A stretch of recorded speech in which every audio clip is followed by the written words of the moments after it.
Hello, everyone. Thank you for joining us. In today's webinar, I'll lay out step-by-step instructions on how to create your own career plan. We'll spend some time discussing various aspects of planning, but one of the things I recommend you think about is how you'll get where you want to go, because a traditional career plan may or may not be the best tool that you want to use to do that. My name is Donald Turner, and I am delighted to serve as the Director of Career Development at LaSalle University. I am also a Global Career Development Facilitator and a Designing Your Life Coach. Now, as a certified Designing Your Life Coach, my goal is to help clients design a life they love and not just tolerate. Now, if you have ever Googled career planning or career development, there's a lot of information out there. You may have read such things as, if you fail to plan, you plan to fail. Or, if you do what you love, you'll never work a day in your life. Now think about it. How many of you have ever been asked the question, what do you want to be when you grow up? Or, what's your why? And how about this one? What are you passionate about? While these sayings and questions have their uses, they're often not very helpful for people in career moratorium. So let me take this opportunity just to encourage you not to stress out with having the perfect career plan. Instead, view the career plan as just one career development tool that can help you design the career that you want. During today's webinar, we're going to cover 7 career planning principles. We'll look at 8 steps that you can use to build what I refer to as a career map. Then I'll cover 9 ways for your personal and career development, because one of the things that people often struggle with is knowing where or even how to start. I'll go over ways that you can start focusing on growing in your career, then provide an example of how you can begin moving forward today. So first, I want to start with 7 career planning principles. The first is that a traditional career plan doesn't really work today. And by that, I mean, how effective would a traditional 6, 12, or 18-month career plan be during today's coronavirus pandemic? Or let's recall another economic downturn. Think about the young executives that aspired to be a vice president at Blockbuster in 2007. Or how about the junior marketing execs at Kodak or CompUSA? Now, it's not just these big industries that used to exist. Major changes in journalism, real estate, banking, and other industries sustained huge shifts that affected tens of thousands of workers. Recessions and pandemics aside, according to the Bureau of Labor Statistics, the average American will change jobs 10 to 15 times. So regardless of your role, there's always the probability of a major economical shift that could make a traditional career plan impractical. There's also careers that don't exist anymore, like typesetters or even video store clerks. New careers have also sprung up that we were unaware existed. Who knew that a career coaching job would be relevant a few years ago? Yet, in all likelihood, my encore career will probably be a full-time Designing Your Life coach. Think about other careers that have gained relevance. How many lawyers are profiting from cannabis law right now?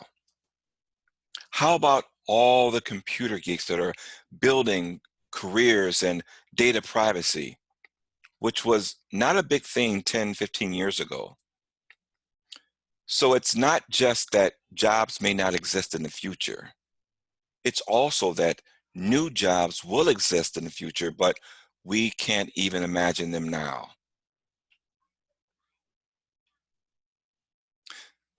The second principle I want to share as a foundation for our discussion today is that it's never a bad time to focus on your career. No one has ever thought, oh, gee, I wish I hadn't worked on advancing my Excel skills, or hey, I wish I hadn't gotten better at sales.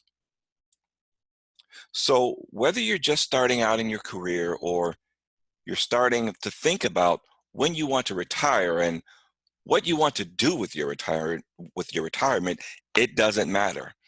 Either way, it's still a good time to spend time thinking about your career and where you want to go.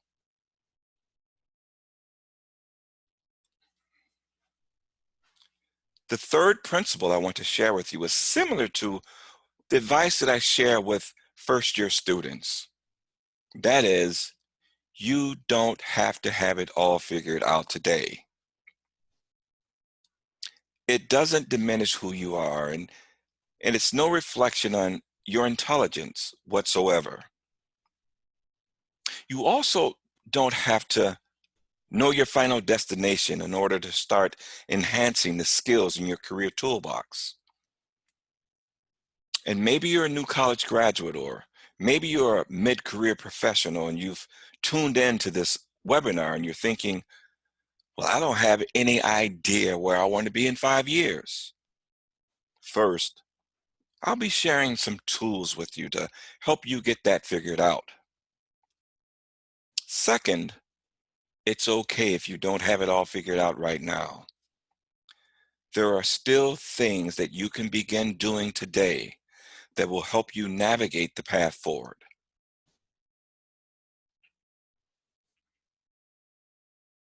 Career development is a lifelong process, and career planning is not a quick fix, one-time event.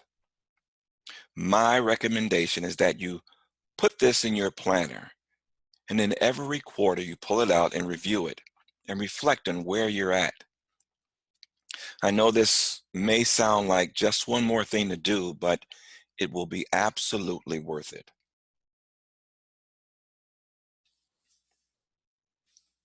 I also want to encourage you to place your energy and your focus on what you can actually control. You have no control over the economy, neither can you control or prevent a pandemic. And you might be working for a boss that you absolutely love, who also cultivates your professional growth, and she or he leaves the company and you end up with reporting to the boss from hell. That's also something that you could not control. So I want to encourage you, focus on what you can control, building and developing your soft skills that will be useful to you and marketable in a variety of settings. Next, if you read Simon Sinek's book or heard his TED Talk, Start With Why, then this next principle will make sense. That is, I want to encourage you to know your why and what really makes you happy. Because understanding why you're doing this and why you have the career that you want, or why you're going after the job that you're going after, will also very much help you. Now, in the beginning, I told you there were 7 principles, and there are, but I want to circle back to the 7th one later.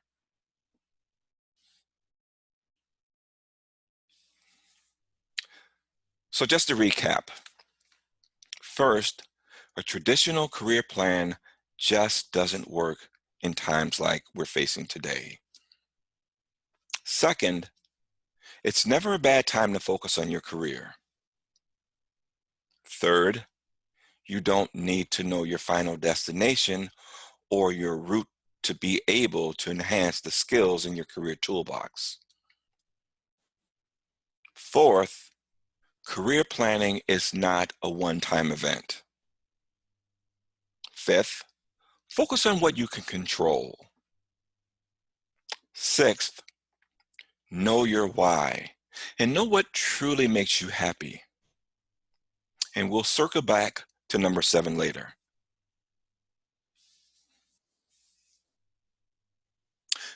So instead of a traditional career plan, let's work on designing a map for your career journey. Because I found that that terminology can be a lot more helpful for people because you can end up in one of many places and still be happy in that place. And any route that you get there is just fine. There are a lot of ways to get to the same destination, and some may even take some scenic routes to get there. And that's okay too. Okay, so how do we build this career map? I want to give you 9 steps in order to do that. The first one is assess yourself. Why? Because it's not really helpful to think about what other people believe you should be doing with your career or where you should be at a certain stage in your life. It's a lot more helpful to think about how you're feeling about it. Let me give you an example of what I mean here. Throughout the 15 years that I've worked in college career development, I have met countless students who've had major or career indecision that was a result of parental influence. Now, as the father of 3 daughters, I get it. My unwavering love for my girls wants nothing but the absolute best for them all the days of their life. Yet, I sincerely hope that I will not superimpose my values and belief for what I think they should do. So the first step of a self-assessment is to start with your values. Ask yourself, what matters to you and why? For instance, if you value teamwork, ask yourself why that matters. What is it about this particular value that is so important to you? Understanding this will be helpful as you think about where you want to go with your career. Second, consider your personality. Think about what feeds your energy, what motivates you. For example, if you find energy by engaging with others or working in an open office environment, it will be important for you to understand this as you plan your career path. Third, consider your interests and what you really enjoy doing. During the Great Recession, I was career advisor at Loyola University Chicago. Because of the number of alumni that were impacted by the economic downturn at the time, I was tasked with developing and organizing and facilitating an alumni job club. One of the things that I found to be really helpful was to ask participants to make a list of all the things that they liked or disliked about their current or previous role.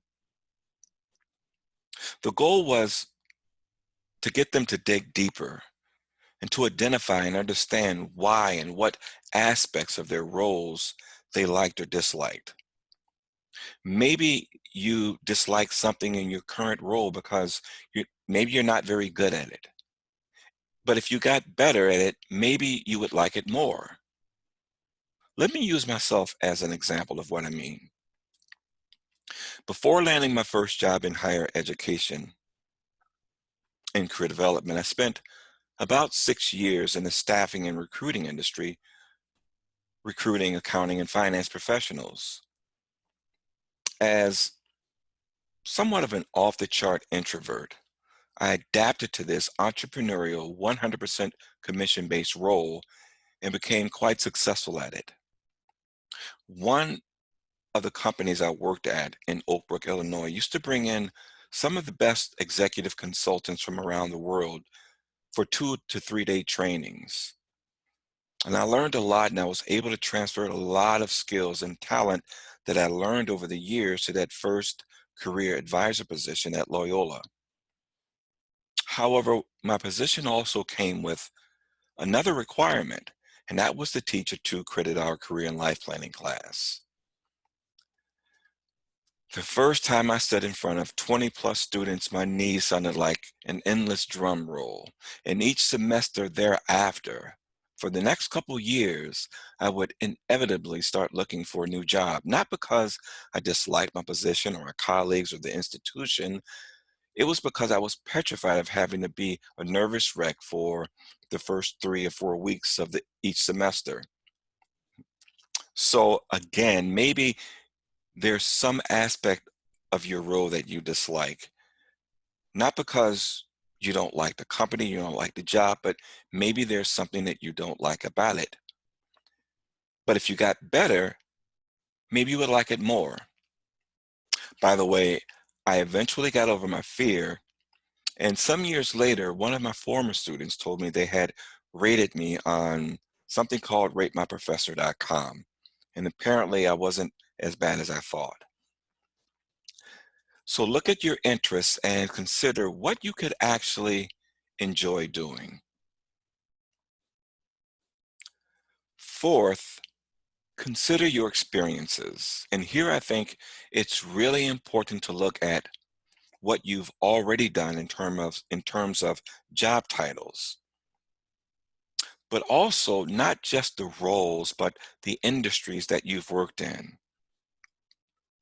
Then pay particular attention to this.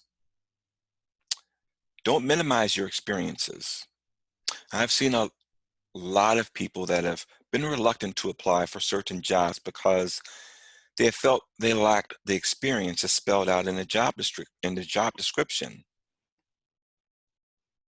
That's typically because people too often tend to overlook their volunteer experiences or internships or even part-time jobs from high school.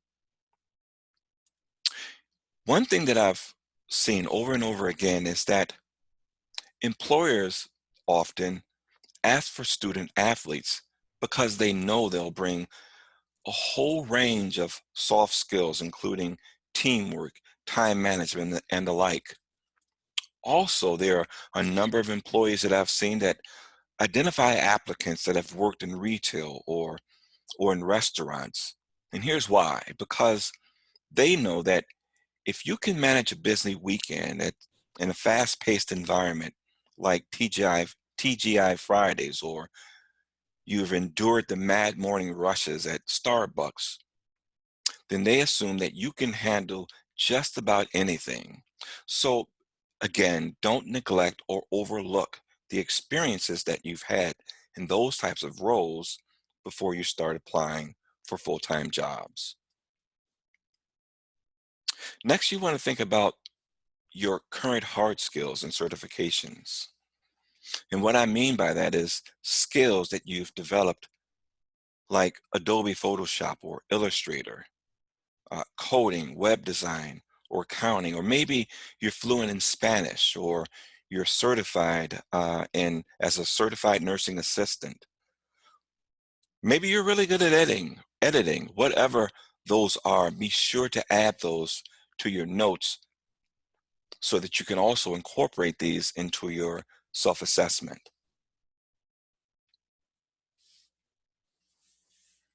The next step is to investigate. Now, you will gain a better idea of the life or role or career that you want by talking with or interviewing people that are already in those roles. The way to prepare for a new career path or career change, what better way than to ask others? You can talk to others about what skills are needed to do well in this role, or what type of people have they seen do well in this role? Or how did they develop the skills that they need to succeed? Or what type of person do they think is most likely to do well in this role? One of the requirements of the career and life planning class that I told you about was students had to conduct an informational interview.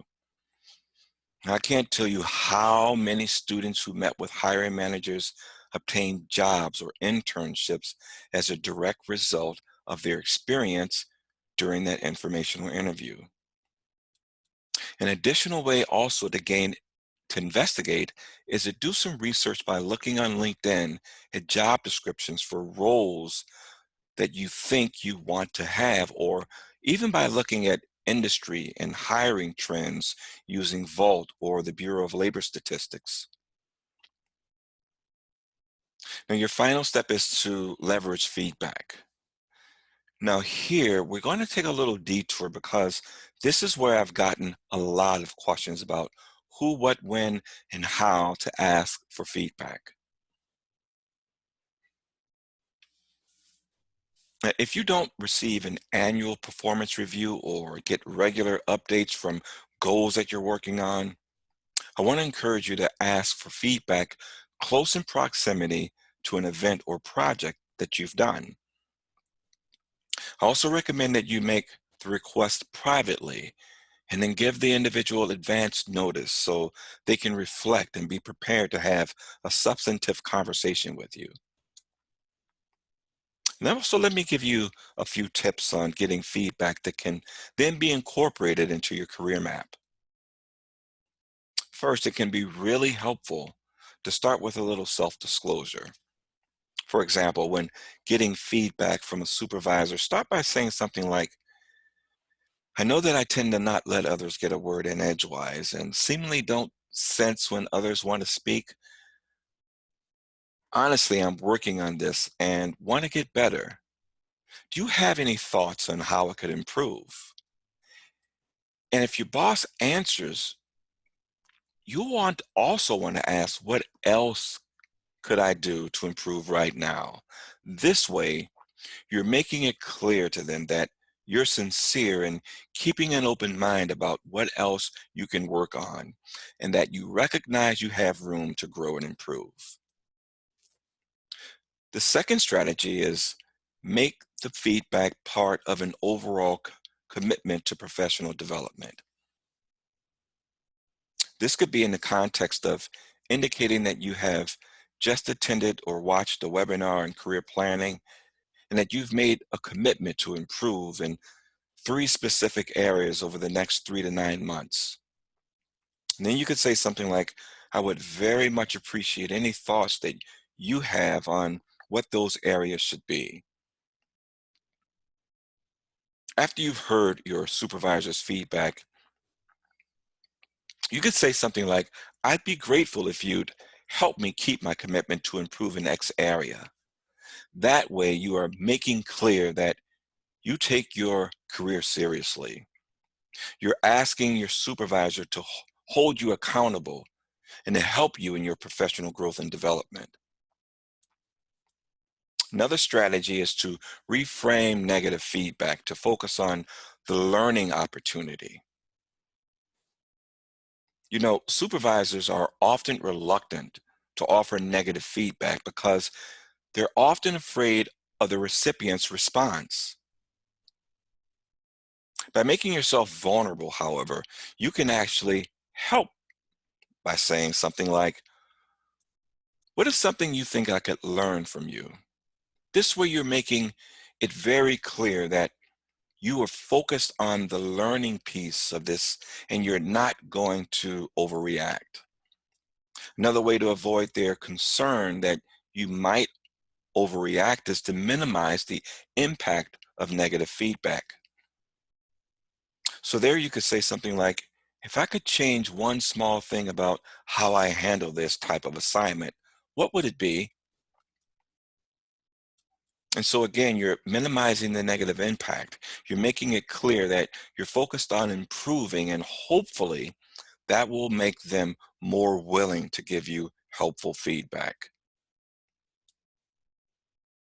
The last strategy, and probably the easiest to incorporate, is to dig into the high fives that you often get, the backslapping compliments.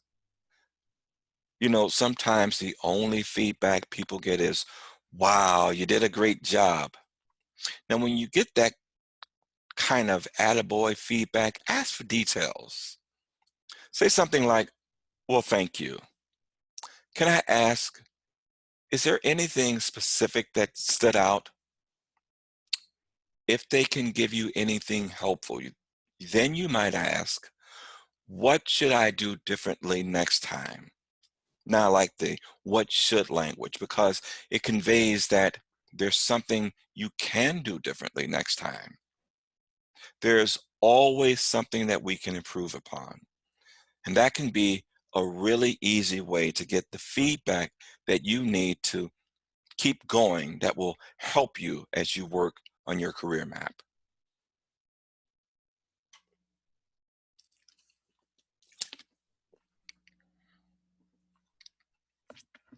Okay, so you've already done your investigation.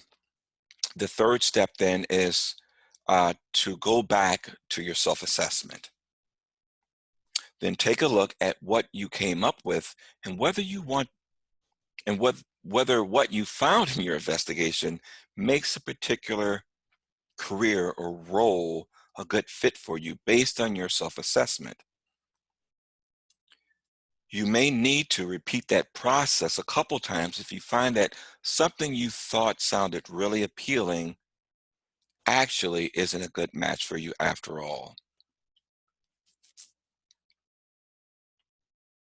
The next step is to prioritize the options. Using the self-assessment in your research, consider what makes the most sense for you. Understanding there's no one perfect job for each person, there are probably many things you could do with your career and be happy. So think about how you want to prioritize that. Next, decide on the range of options you want to pursue. While it may sound counterintuitive, I think it's actually counterproductive for people to only focus on one particular role in one particular setting. Here's the reason why. You never really know what's going to happen. Think back to the Blockbuster example. It would have been helpful for, say, an up-and-coming executive to have one goal to become the vice president of marketing at Blockbuster by a certain date. It might have been better, more productive, more strategic to have the goal of being vice president of marketing for a company with franchises across the country. So think broadly about a range of options that you want to pursue. Next, reflect on the options you've identified. This isn't a one afternoon project. Give yourself time to sleep on it, time to think about it a little more so you have time to reflect and you're not charging off full steam ahead pursuing options that may not be the right fit for you. Next, focus on the next step jobs. And what I mean is people often focus on, I want to get this particular role or title, but they forget that there will be steps along the way to get there. There might be two, three, or more different jobs you need to have before you're ready for the particular role that you're interested in. For example, a career path for someone in marketing could be marketing intern to marketing specialist, advancing to marketing manager to director of marketing before actually reaching their goal as vice president of marketing.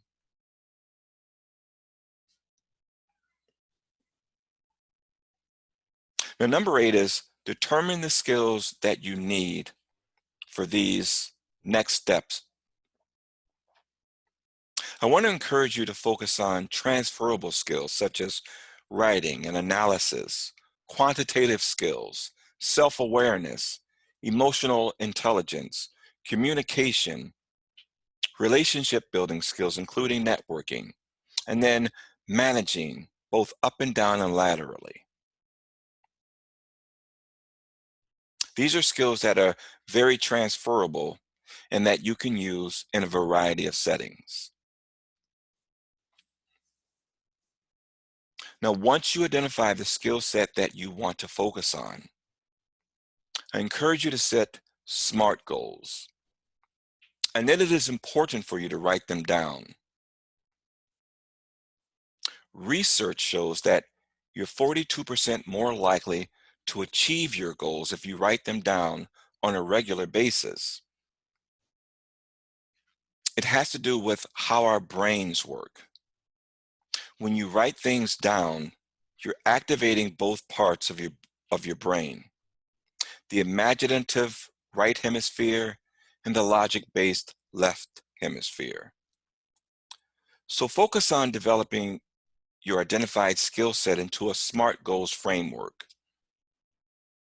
SMART being specific, measurable, attainable, realistic, and time-bound. If it's something that you can accomplish in, say, an afternoon, then this is not really worth establishing as a goal. That's probably something that you could put on your to-do list.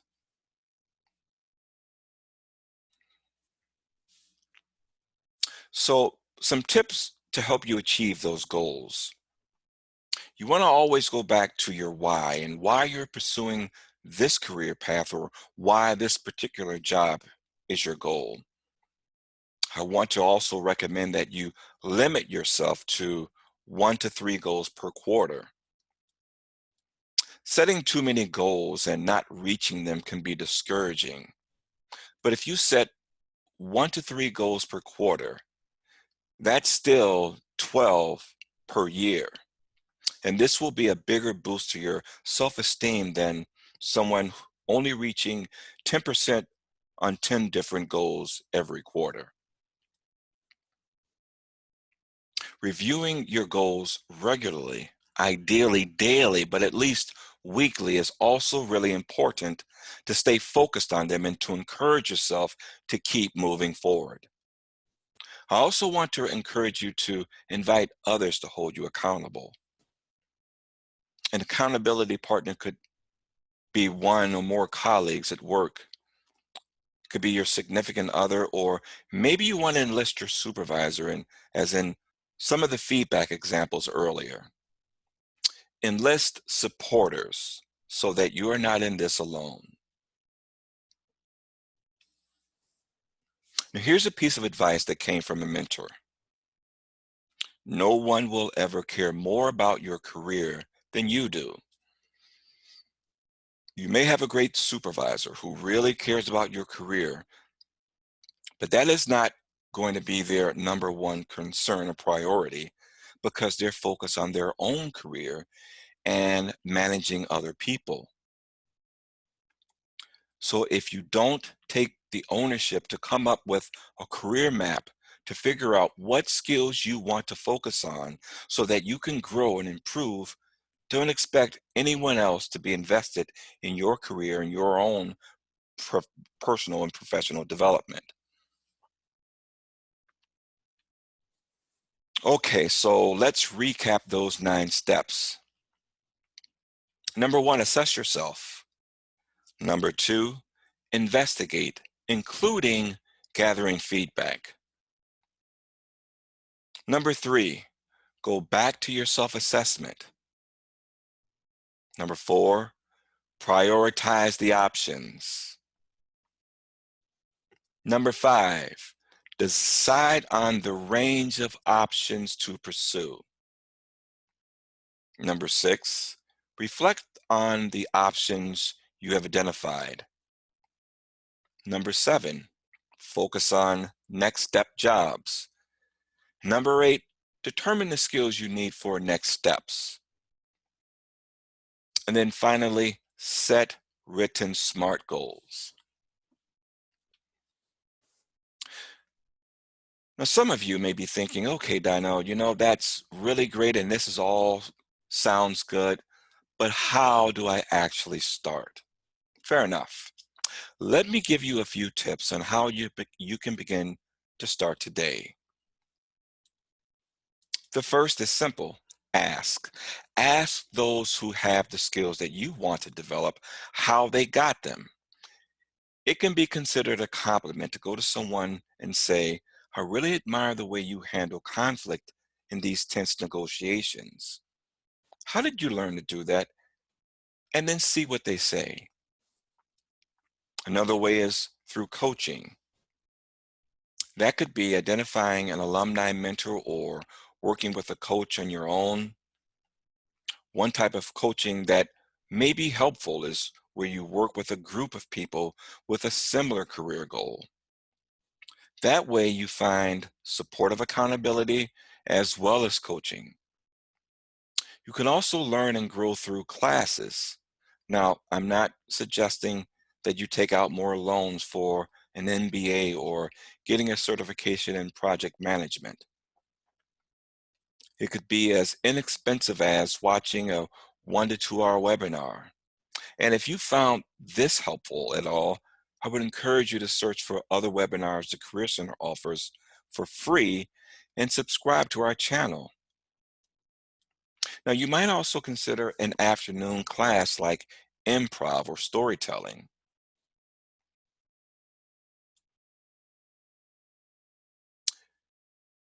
Now, and don't forget, let others know that you're open to learning and growing. And I'm specifically thinking about assignments or committees that your supervisor may want to nominate someone for. But if they don't know that you're committed to learning and interested in growth opportunities, then you could easily be overlooked.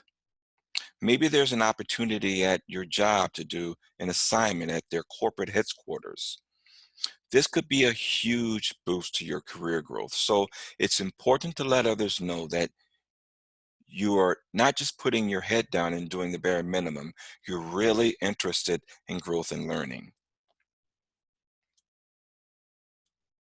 Final tip that I think many don't think about after leaving college, and that's shadowing. Now, if you're working full time, a job shadow can be a little tricky, but it's completely possible to take a day off work and go spend it with someone who's doing the job you think you want to do someday. It's sort of like making your own internship, and it might be that you spend a day with your boss's boss, or it might be someone in an entirely different organization.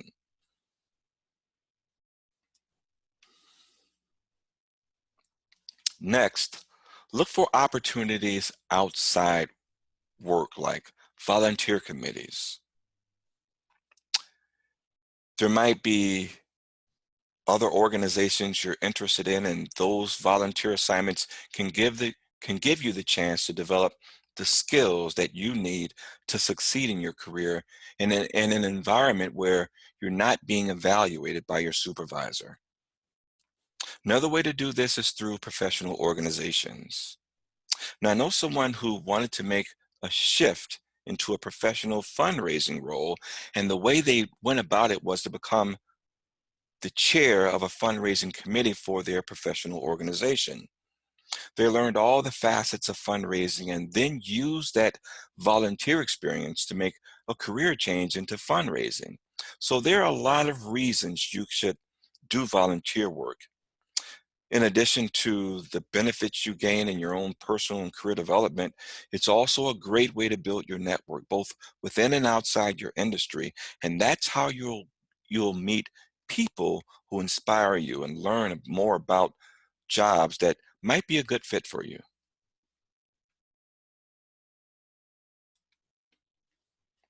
Now, remember, we talked about SMART goals being specific, measurable, attainable, relevant, and time bound. I want to encourage you to write one right now. And it could be something like, I'll journal 5 minutes every week on my way to work if you take public transportation for, say, 10 to 15 minutes at noon or at 9 p.m. in the evening before bed. Then, then I want you to take another step by proactively setting an alarm right now in your phone to go off every day. Then take another step and order a journal or download an app as another move forward toward commitment. And maybe you would like to say from now until, say, December 31st, that you'll ask for feedback every 30 days, every 45 days. Whatever you decide on, do that right now.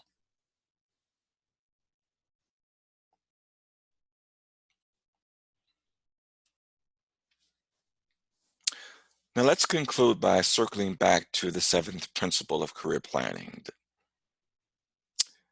That is, remember this, a career map is not a contract. So I want to encourage you to keep it fluid. Don't dismiss opportunities because you think they won't fit within where you want your career to go.